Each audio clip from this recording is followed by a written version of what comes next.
ছদ্মবেশে আপনাদের বাড়িতে অন্য কেউ ঢুকতেছে না তো? আপনাদের বাড়ির মহামূল্যবান জিনিসগুলো এমনকি মেয়েদের সম্মান সবকিছু ছিনিয়ে নিয়ে যাচ্ছে না তো? যদি এইরকম মনে ভয় থাকে তাহলে এই ভিডিওটা আজকে আপনার জন্য।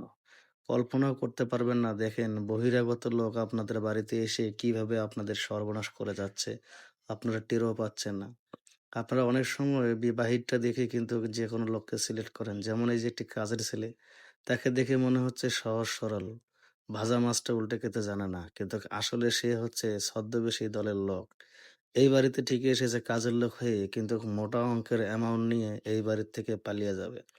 আর এইসব কাজের লোককে আমরা যখন বিশ্বাস করি তখন কিন্তু তার বায়োডাটাও নেই না। আর এত পরিমাণ বিশ্বাস করি যে তার সামনে বাড়ির কোন জায়গায় কি আছে সবকিছু রেখে দেই। আর এই সুযোগটা সে আজকে কাজে লাগাচ্ছে দেখেন। এইরকম লোককে কি দেখে মনে হয় যে সে কোনো চাকর বা কাজের লোক হওয়ার যোগ্যতা আছে? কক্ষনো নেই। সে আপনাদের বিশ্বাস অর্জন করেছে। বিশ্বাস অর্জন করার পরে দেখেন কি সুন্দর করে আপনাদের পুরো বাড়িতে এখন কি, কি আছে না আছে সবকিছু সে আগে থেকেই তো জানে। এখন শুধু নিয়ে যাওয়ার পালা। কিন্তু নিয়ে যাওয়ার আগে তার মন মানসিকতা একটু অন্যদিকে চলে গিয়েছে। তা হচ্ছে উনি যে বাড়িতে ছিল সেই বাড়ির ছোট মেয়ের প্রতি তার একটি নজর চলে গিয়েছে। আর আজকে বাড়ি যেহেতু ফাঁকা, এখন সে এই সুযোগটাই কাজে লাগাতে চাচ্ছে। তার আগে দেখতেছে যে বাড়িতে কেউ আছে কিনা এবং দরজার বাইরেও কেউ আছে কিনা। সবকিছু চেক করে দেখেন এখন সে অনেক খুশি। এখন সে ভাবতেছে যাক, তার মানে ফুল বাড়ি ফাঁকা। এই বাড়ির মধ্যে আমি আর মালিকের ছোট মেয়ে। যেহেতু আজকে আমি এখান থেকে যাবোই, তার আগে একটু সুযোগ নিয়ে দেখি। প্লিজ ভাই ভিডিওটা ঝড়ের বেগে শেয়ার করে দিন এইরকম কালপিটকে ধরার জন্য, যারা কিনা মানুষের রূপ নিয়ে মানুষের বাড়িতে এসে অনেক অসহায় গিরি দেখিয়ে কাজ কাম নেয় এবং যখন বাড়ি পায় ফাঁকা পায় তখন সর্বোচ্চ লুটে নেওয়ার চেষ্টা করে। যেমনটা আজকে হচ্ছে এই মেয়েটার কপালে। এই মেয়েটা জানেও না যে কাজের ছেলেটা তার সাথে কি কি করতে চলেছে। এমনকি তাদের বাড়ির স্বর্ণ অলংকার টাকা পয়সা সবকিছু হাতিয়ে নেওয়ার চেষ্টা করবে। দেখেন, এখন এই মেয়েটার কাছে গিয়েছে। এখন মেয়েটা তো ব্যাকুল ঘুম। মেয়েটা জানেই না যে তার পাশে আরেকজন, সে এতদিন যাকে বড় ভাই হিসেবে বা কাজের লোক হিসেবে জানতো, আসলে সে কাজের লোক না, সে হচ্ছে ছদ্মবেশী দলের লোক। দেখেন, এটা আসলে মূলত এরা অনেক বড় একটা চক্র।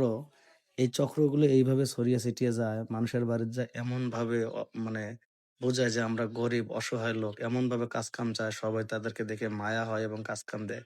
কিন্তু আসলে ওনারা কাজ-কাম করতে আয় না। যখন বাড়ি ফাঁক পায় তখন সবকিছু লুটে নিয়ে যায়। এখন দেখেন এই মেয়েটা পরে ঝাগনা হয়েছে। "কি ব্যাপার? ভাই আপনি এই জায়গায় কেন?" মেয়েটা কিন্তু বড়লোকের মেয়ে হলেও কি হবে? মানে তার আদব কায়দা বাবার কাছ থেকে সবকিছু শিখেছে। তখন বলতেছে, "কি ব্যাপার ভাইয়া আপনি এই জায়গায় কেন?"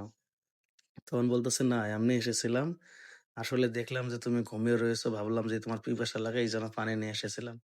কিন্তু মেয়েটা একটু হলেও চালাক। সে বুঝতে পেরেছে, "ভাইয়া আপনাকে আর কিছু বলা লাগে না। আমি বুঝতে পেরেছি। আপনি যখন আমার বিছানার উপরে উঠেছেন আমার তখনই মানে সিউর। আপনি আমাকে ভালোবাসেন তো?" বলছে, "হ্যাঁ, আসেন, আসেন।" এটা যেতে না যেতে দেখেন মেয়েটা তাকে ধাক্কা দিয়ে ফেলিয়ে দেয়। বলছে, "কি ব্যাপার?